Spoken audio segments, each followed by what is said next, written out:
Bon matin tout le monde, bienvenue dans On jase de chasse, de pêche et de plein air avec moi-même, Steph Monette. J'espère que vous allez bien. J'espère que vous avez passé une excellente nuit et qu'on arrive bientôt vers le week-end.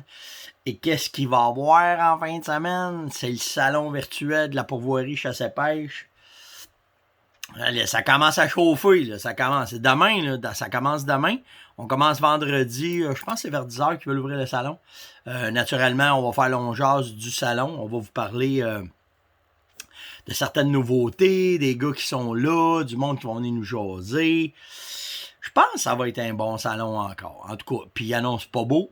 Fait que, tant qu'à rien faire, tant qu'à virer en rond dans la maison, tant qu'à écouter la télévision, ben, on va faire ça. Un matin, c'est quoi? Je voulais juste aller voir si ça avait changé un matin, la météo. On va faire windy un matin. Juste voir qu'est-ce que ça dit. Et tabarouette! OK, ça n'a pas changé ben. C'est plus aujourd'hui, par exemple. Aujourd'hui, ils annoncent la pluie pas mal. Demain, ils disent quoi? Ah, tabarouette, encore demain, là. Ouais, demain, on va avoir de la pluie. C'est plus la boîte est plus, par exemple, sur le bord des côtes, là, la Nouvelle-Écosse, Miramichi, Sept-Îles, les autres vont avoir pas mal de boîtes. Les Grands Lacs aussi vont avoir pas mal de boîtes. Puis après ça, samedi, ce sera pas si pire. Ouais, ça va descendre après ça vers les États-Unis. Le mauvais temps, il est vraiment beau.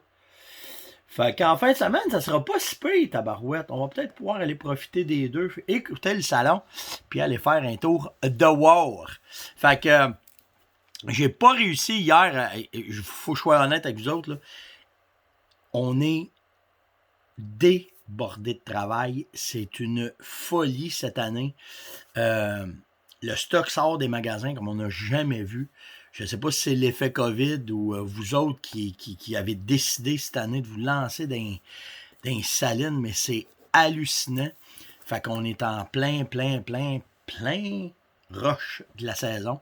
Fait que on se plaint pas, par exemple. Merci à tout le monde là, de nous encourager puis d'aller chercher les produits des magasins. Puis si vous pouvez, ben rendez-moi d'autres services. Allez donc, ceux qui n'en ont pas, dites-leur donc comment ça se fait que tu n'as pas les produits de Steph, comment ça se fait que vous n'avez pas ça, comment ça se fait que les produits de la ferme Monette ne sont pas là. Ça va, ils vont m'appeler. C'est la loi de la business. Créez la demande et que vous autres, vous le demandez. C'est de même que ça marche. En fin de semaine, aussi pendant le salon virtuel, on va développer sur les salines beaucoup. À matin, je voulais vous parler de ça, puis je suppose que Yann a mis mon stock, fait que je vais en parler demain. On va avoir samedi matin ou demain matin qu'on fait? Samedi matin. Samedi matin, moi et Yann, on va être en live toutes les deux. On va streamer autant sur le salon que sur les médias sociaux. On va jaser notre expérience père-fils ensemble. Fait que ça va être cool. Je pense que ça va être un beau week-end, bien le fun. On vous en compter des affaires. Lui, Yann, il dit, moi, m'en compter des affaires sur toi. Fais attention. Ben, il y en a des affaires sur toi aussi, là. Fait que, vas-y-moi là, mon gars. Fait que, en tout cas, j'ai bien hâte de voir le comment est-ce qu'on va avoir du fun, moi pis Yann, à vous jaser. On a une bonne complicité, mon gars. Fait que, ça va être vraiment cool. J'ai une annonce officielle à vous faire ce matin. Vraiment officielle. Salut, gars! Ce matin, hier, j'ai eu la chance de parler avec Steve Lantier. Steve, c'est mon taxidermiste avec qui je travaille. Mais en jasant ensemble, Steve, c'est un excellent chasseur. Chasseur de chevreuil, chasseur d'ours, chasseur d'orignal. Mais il est comme moi, c'est un gars de whitetail, pas mal. On aime beaucoup la chasse au chevreuil. Puis hier, en jasant, on est deux gars des Laurentides. Puis en jasant, on en est arrivé au même constat. Avec l'hiver qu'on a eu cette année, avec la croissance de la bouffe spécifique pour un gibier, ben moi pis Steve, on s'est dit que cette année, la chasse rouvre, je pense que c'est en fin de semaine, l'autre fin de semaine, la chasse rouvre? Non, c'est pas en juin, ça. Ça rouvre au printemps. Ça chasse. En tout cas, je vais juste vérifier, mais je pense. Ah non, c'est pas en fin de semaine. En fin de semaine, c'est le salon. L'autre fin de semaine, ça rouvre. 2 semaines. Non, ça roule juste avant. En tout cas, bon, juste à vérifier les dates, il faut que vous alliez sur onchasselabébitetoutcroche.com Puis, on se met à chasser le jackalope. On ne pouvait pas passer à côté de ça. Steve, il est catégorique avec moi. La population de jackalope, elle explose. Fait que j'attends mes minéraux spéciaux. On va faire les salitres. M'a tout vous expliquer la technique de ce nouveau gibier-là. Vous avez été trop à venir m'envoyer des photos, à me mettre au défi de chasser cette bébête-là. C'est qu'on va avoir du fun de niaiser avec ça. Fait que, on va se mettre à chasser le jackalope. Fait que, puis Steve, vraiment, là, pourquoi je vous parle de Steve, c'est parce que, sérieusement, on a déconné avec ça beaucoup. Et, faut que j'en récolte un. Puis c'est lui qui va faire le montage final du jackalope que je vais chasser pour la première fois de ma vie. Ben, hâte de voir comment est-ce que c'est. Puis il y en a pas mal. Il y en a pas mal cette année chez nous. Fait que c'est vraiment bon. Fait que je vais vous montrer ça. Ils sont bizarres, par exemple. Moi, j'ai vu... tout le monde pense qu'ils sont blancs. Moi, on a vu des noirs, on a vu des gris. Beaucoup de femelles, par exemple. Débalancées. Cheptel vraiment débalancées, nous autres. Mais ça a l'air que les mâles, les panaches poussent très rapidement. Fait qu'on va voir comment ça va aller. Puis c'est bizarre, hein? Quand t'es voué, ils n'ont pas de panache, puis ces caméras, ils ont des panaches. Fait qu'en tout cas, je vais vous tenir au courant. S'il y en a qui ont des techniques, parce que Yann, il avait de l'air à me dire que même quand je monte un stand pour chasser le jackalope, peut-être que le stand, il faut qu'il soit pas plus haut que 4, il m'a dit pas plus haut que 4 pouces pour que je sois à la hauteur du degré pour tirer, en tout cas dans le jackalope. On va tout analyser ça bien comme il faut. Fait que on va vous venir. On va voir si on va réussir, mais... Puis le calibre, moi, je pensais que je chassais ça au 12. Puis Yann, il dit, t'es-tu malade, papa? Il dit, tu sais, vu que ça n'a quasiment pas de viande dans le jackalope. C'est juste du muscle, c'est juste des os. Il dit, moi, Paige, je prendrais ta 300. Probablement que ma première chasse va se faire avec ma S20. Ça va être au jackalope. Fait que c'est fou. C'est fou, je vous le dis, je suis vraiment... Rarement j'ai été déboussolé pour chasser un gibier de même. OK, on va se calmer. Donc, vous suivrez les aventures de cette nouvelle chasse qu'on a au Québec, qui est le jackalope. Après ça, hey, faut que je salue ce matin une pêcheuse passionnée, une fan de la chasse au coyote, de la chasse au dindon. Elle suit son papa, elle est tout le temps avec. Donc, et puis j'ai oublié de marquer le nom de son papa, mais j'ai le nom de la demoiselle, par exemple, c'est Élodie. Élodie vient d'avoir 8 ans.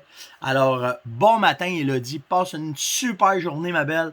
Puis, on est très content de savoir que tu fais partie de notre communauté des pêcheurs et chasseurs. Ben, toi, tu es une pêcheuse, une chasseuse. Mais vraiment content, Élodie, de savoir que tu grandis aujourd'hui. Et profite de ta journée, ma belle. C'est vraiment une belle journée pour toi. Fait que, puis papa est très fier de toi. Après ça, on parle... Hey, hier, c'est Noël, hein? C'est à ce temps-ci, les stocks commencent à rentrer. J'ai commandé des affaires, puis ça a commencé à rentrer. Bougez pas une seconde. Hier, j'ai reçu... bougez pas. Je me suis commandé la nouvelle radiale. Ben, c'est pas la nouvelle. C'est une machine ozone différente de la Enforcer. Le Enforcer, lui, diffuse directement par ici. Fait que l'air, elle rentre ici, puis elle sort de là. Puis l'ozone va sortir directement de celle-là. Je voulais avoir une radiale parce que celle-là, quand on va la mettre soit dans la cache ou dans notre pièce de chasse, elle va diffuser 360 degrés. Puis elle diffuse aussi sur les côtés quand elle prend son air. Fait que ce qu'il y a de bon aussi, c'est qu'elle a plusieurs modes pour faire rouler l'ozone. Puis en plus, naturellement, comme pas mal toutes les machines ozone, tu as une prise USB pour pouvoir charger ton téléphone ou charger ton GPS ou peu importe. Fait que j'en cherchais. Il était très dur à trouver. Je l'ai fait venir de chez La Tulipe. Mais par contre, j'ai parlé avec Celle. Celle aussi va en recevoir. Ils m'ont dit bientôt. Là, fait que là, moi, j'aime beaucoup, moi, les produits Scentlock. C'est un produit c'est des bons produits spécialisés pour les chasseurs à l'arc, bien souvent. Fait que c'est ça. Fait que je vais vous tenir au courant de l'évolution de ce nouveau produit-là. C'est un produit. Tu sais, le contrôle avec l'ozone, ça fait à peu près une dizaine d'années qu'on en entend parler. Mais ces petites machines-là qu'on est capable d'avoir un peu partout, de plus en plus, on s'aperçoit que ça fait un contrôle des odeurs efficace. Au-delà tu sais, c'est comme la finition de tout ton contrôle des odeurs. Ça n'enlèvera pas tout à 100%, puis d'en mettre trop, c'est pas bon non plus parce que ça laisse une certaine odeur de pellicule dans vos vêtements. Mais ce qu'il y a d'intéressant, c'est qu'une fois que tu as lavé ton linge, puis on peut pas en mettre sur nous autres, mais que tu as lavé ton linge, que tu as fait toutes les étapes, ben, en finissant de prendre ça, de laisser ça d'une pièce, puis de faire un traitement à l'ozone, ben, vous augmentez vos chances d'éliminer complètement vos odeurs. Puis c'est ce qui est le fun. Puis je vais vous parler de quoi. Il y a des machines, là, c'est Ozonix qui fait ça. Il y en a qui m'ont posé des questions là-dessus. Quand tu es dans un stand, mettons, OK, puis que tu vas être placé, tu places ton stand, puis tu peux mettre une machine à ozone comme ça par-dessus toi. L'ozone, elle est plus pesante que les molécules dans l'air. Elle va écraser ton odeur, puis elle va ramasser tes particules d'odeur, puis elle va les diminuer beaucoup. Tout dépendant du vent, là, il y a ça aussi qui rentre en ligne de compte. Sauf que il y a des personnes. Moi, je ne fais pas partie de cette catégorie-là. Moi, mon corps, de la façon que mon corps va sécréter de la sueur, ou va sécréter des hormones, ou va sécréter des bactéries, je suis pas un gars qui va laisser beaucoup d'odeur. OK? Rarement, je sens des aisselles. Je suis chanceux pour ça. Là. Par contre, il y en a d'autres, c'est différent. Ça, ce que ça peut faire, c'est tout dépendant de ce que tu manges, tout dépendant si tu prends des médicaments. Il y a un paquet de facteurs qui vont faire que ton corps va émettre plus d'odeur qu'une autre personne. Le moyen de contrer ça, c'est de se laver. OK? Même si moi, je suis chanceux que mon corps ne fait pas ce travail-là différent d'un autre, n'empêche que quand la chasse va arriver, une semaine avant, je commence à me laver avec un savon inodore pour commencer à enlever. Puis, je vais être franc avec vous autres, souvent aussi, comme à ce temps-ci, là, j'arrive, là, la période de chasse à l'ours, c'est dans un mois et demi, j'ai déjà changé mon savon. J'ai enlevé le savon à ma blonde. Il y a plusieurs essences que vous pouvez avoir que ça va laisser une odeur, puis ça sera pas... Parce que ma blonde, elle trouve ça plate, là, quand je commence à mettre ce savon-là, ben, je sens rien, puis je mets plus de parfum, puis je mets plus rien. Mais je vais prendre, mettons, un savon neutralisant à base de sapin, mettons, à base d'épinettes, pour juste commencer à enlever les graisses qui peuvent laisser des odeurs. Fait que ceux qui vont faire plus d'émanation, je vais dire, qui vont laisser plus d'odeur, si let's go, vous pouvez commencer bien avant pour que votre corps s'habitue à ce savon-là, puis qu'il va commencer à enlever le maximum c'est les gras, puis les senteurs de sueur qu'on va dire, puis ces enzymes-là. Puis quand vous allez arriver à la chasse, vous allez avoir moins d'émanation de votre corps directement. Bien important quand vous travaillez de cette façon-là. C'est pas tout le monde qui fait ça, là. J'ai pas de problème avec ça. Mais ceux qui travaillent de cette façon-là, les oreilles, la bouche, le nez. Le nez, c'est pas évident, là. Pas dans le nez, oublie ça, là. Mais c'est les places où est-ce qu'ils émettent le plus d'odeur. Fait que la bouche propre, les oreilles propres, on se lave comme il faut. Puis l'autre affaire qui le fait beaucoup, là, c'est les cheveux. Les cheveux aussi retiennent beaucoup les odeurs. Fait que tu sais, c'est un processus, le contrôle des odeurs. Puis si vous arrivez à la fin de ça, que votre corps est bien nettoyé, les parties génitales, c'est bien important aussi.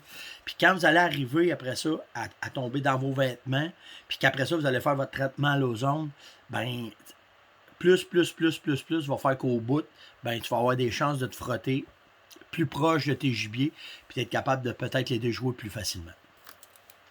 Fait que c'était un peu ça que je vais vous parler matin, c'est ma chaîne d'ozone, mais je vais vous tenir au courant là, des développements, comment est-ce que je vais essayer cette fameuse, je l'avais mis loin, là, cette fameuse radiale-là là, de Saint-Locke.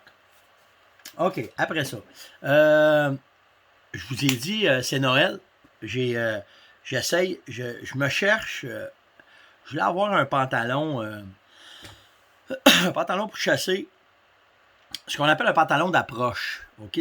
C'est un pantalon que je vais utiliser, mettons, pour quand je vais chasser l'orignal, en début de saison pour le chevreuil. C'est pas un pantalon isolé, c'est un pantalon que je vais utiliser pour l'ours.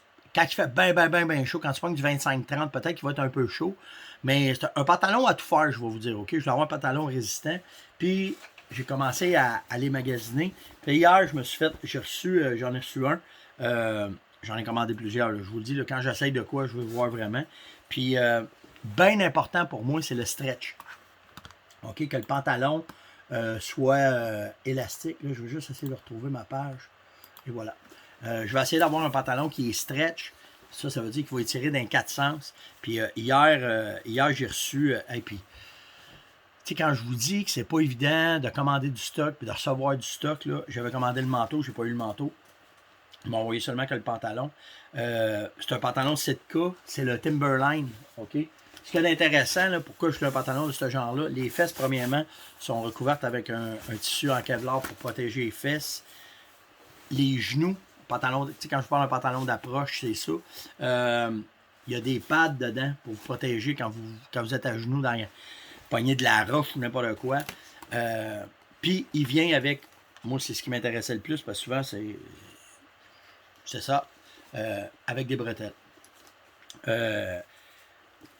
Vraiment impressionné. Puis, un détail, tu sais, quand je vous dis on paye pour qu'est-ce qu'on a, là, je sais pas si vous êtes poignés avec ça, vous autres, là, mais moi, là, même mon couteau, même ma boussole, les pantalons, là, si tu marches, là, ça te baisse en bas de la craque. OK? Ça me gosse.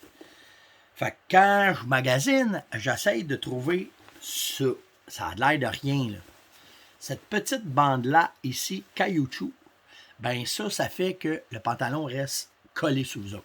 Fait que quand tu vas faire des mouvements, que tu vas te pencher, que tu vas te monter, tu vas n'importe quoi, le pantalon ne descend pas. Naturellement, avec les bretelles, c'est encore mieux. Mais ce genre de détail-là, de ce petit caoutchouc-là qu'ils mettent, c'est fin. Je ne sais pas si vous le voyez. OK, on va vous le mettre comme ça. C'est fin, là. Mais ça fait vraiment une différence. Pas plus cher que les autres. C'est un pantalon. Tu sais, c'est un pantalon de performance. Là, fait que c'est un pantalon qui est fait pour marcher. C'est un pantalon qui est fait pour être dans les branches. Il y a pas imperméable à 100%. Il y a ce qu'on appelle un repellent dessus. Là, c'est que l'eau perle dessus. Mais si tu sautes à l'eau, naturellement, il va être trempe. Mais ce que vous faites, souvent ce que je fais avec ces pantalons-là, quand je vais les utiliser, ben à la base, tout le bas du pantalon, jusqu'en dessous du genou, j'ai des gaiters. OK? C'est une pellicule que tu viens rajouter par-dessus avec un tissu là, qui est imperméable, que tu vas zipper par-dessus, qui va accrocher après ta botte, qui va venir se mettre jusqu'en dessous du genou. Fait que là, ben, si tu as une botte, mettons, je vous en ai parlé souvent, là, mes bottes Timberland sont complètement imperméables. Fait que quand j'arrive sur le bord d'un cric, je veux passer de quoi? Si j'ai mon gaiter en dessous du genou, que j'ai ma botte, je suis capable de passer un cric. Puis il y en a beaucoup qui m'ont parlé, Steph, des bottes de caoutchouc, laquelle que t'aimes, bon, Franck, vous autres, je les ai toutes essayées, OK? De Sport Chief à Chameau, en passant par Irish Setter, j'ai tout essayé ces bottes-là. Le seul problème que je trouve, c'est que souvent, ils ne tiennent pas assez la cheville pour quand tu vas marcher dans les roches, quand tu marches beaucoup. C'est pour ça que je suis revenu avec les bottes de cuir, comme les bottes que je vous parlais. Puis, il faut qu'elles soient vraiment imperméables, par exemple. Puis dans le genre de modèle, les Timberland que je vous parle, il n'y a pas d'eau qui passe à travers ça. Ça, je vous le garantis. Puis c'est là qu'avec le gaiter que tu vas venir mettre sur ton genou, ben sur ton bas de. Tu peux aller dans l'eau jusqu'au genou, puis tu ne seras pas trempe. Fait que pour protéger ton pantalon, pour que lui. Puis tu sais, souvent les bas de pantalon viennent très, très mouillés parce qu'on marche dans le. On marche dans le foin ou on marche dans l'usine, peu importe. Fait qu'avec un gaiter, ben, ça va faire ça. Ce qui est bien important pour moi, là, quand j'achète un pantalon comme ça, c'est vraiment élastique au fond. Là. C'est confortable, confort, là, dans les 4 sens qu'ils appellent, c'est confortable au fond. Puis le fameux padding qu'ils mettent dedans, je ne sais pas si je vais être capable de l'enlever. Je n'ai même pas checké hier. J'en ai un autre pantalon. Oh, ça s'enlève la même affaire.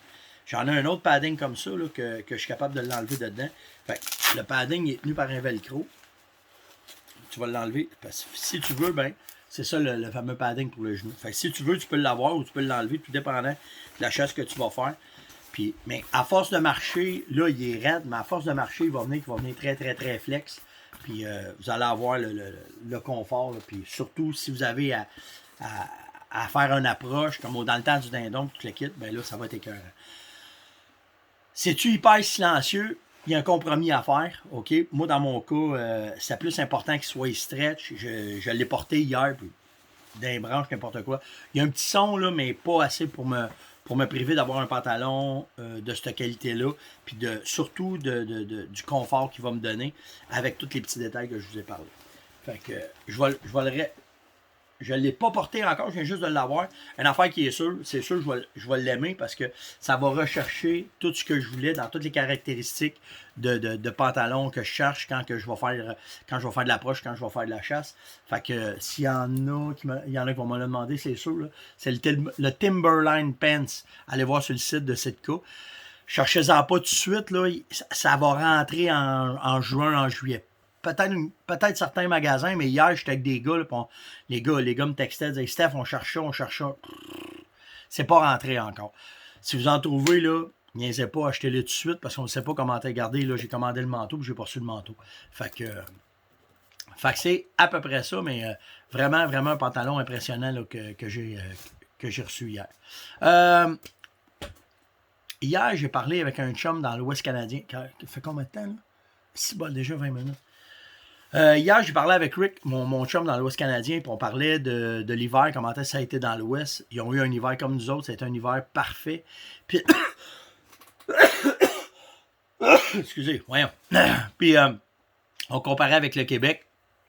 Puis, il semblerait qu'on a eu un hiver à peu près à la mesure que ce qu'ils ont eu dans l'Ouest.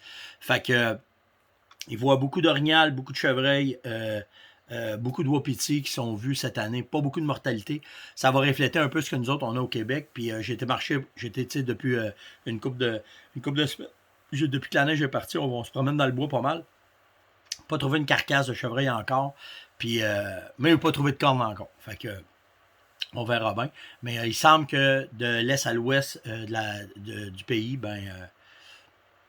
l'hiver n'a pas trop été dur, fait que ça s'annonce. C'est pas vraiment cette année qu'on va s'en apercevoir. C'est l'année prochaine, puis l'autre année. Normalement, c'est 3 ans là, qu'on voit une grosse différence. Fait que 2021, 2022, 2023, 2024, on devrait avoir le quoi si la tendance se maintient et que les hivers sont pas trop difficiles. Je vais vous revenir avec de quoi de l'UPF. Je suis prêt à travailler de quoi avec les gars. On a une bonne idée pour aller chercher plus d'auditoire puis plus de personnes pour appuyer l'UPF. On est après monter une campagne de sensibilisation. Puis je pense que ça va avoir du bon sens, mais je vais vous en reparler de toute façon. J'arrive-tu au bout? Ouais, j'arrive au bout de mon temps. C'était l'Onjase de ce matin. J'espère que vous avez apprécié. Moi, je vous tiens au courant pour ma chasse au jackalope. J'aimerais ça pouvoir le récolter avant que la chasse au dindon arrive, avant que la chasse à l'ours arrive, parce que 3-4 chasses en même temps, c'est beaucoup de travail, en tout cas. On verra bien. On va avoir du fun avec ça. Hey, vous m'avez envoyé tellement d'affaires, là. En partant des chaudières de Steam, des Skyhook, est-ce qu'il y en a qui m'ont parlé? Ça fait du bien cette affaire-là. Fait que je vais vous tenir au courant de cette fameuse chasse-là au jackalope. Suivez-moi sur Instagram et sur mes médias sociaux. Je vais vous mettre des photos, comment est-ce que c'est. Donc, c'était l'Onjase de ce matin. Merci vraiment des commentaires. Hein. C'est flatteur, gentil. Vous êtes une gang vraiment, vraiment sharp. C'est vraiment cool. Likez, partagez, invitez, c'est le temps là, tout de suite en bas à gauche de liker. Puis surtout, laissez des commentaires, une tape dans le dos, n'importe quoi. Je vous réponds le plus possible. Je ne veux pas dire que j'ai passé à travers tout parce que je découvre des messages des fois qui popent de partout. Si je ne vous ai pas répondu, gênez-vous pas. Mettez-en un deuxième, un troisième, un quatrième. Un moment donné, vous allez me pogner, puis je vais vous répondre en temps et lieu. Sur ce, passez une tabarouette de belle journée, puis on se voit demain tout le monde. Ciao!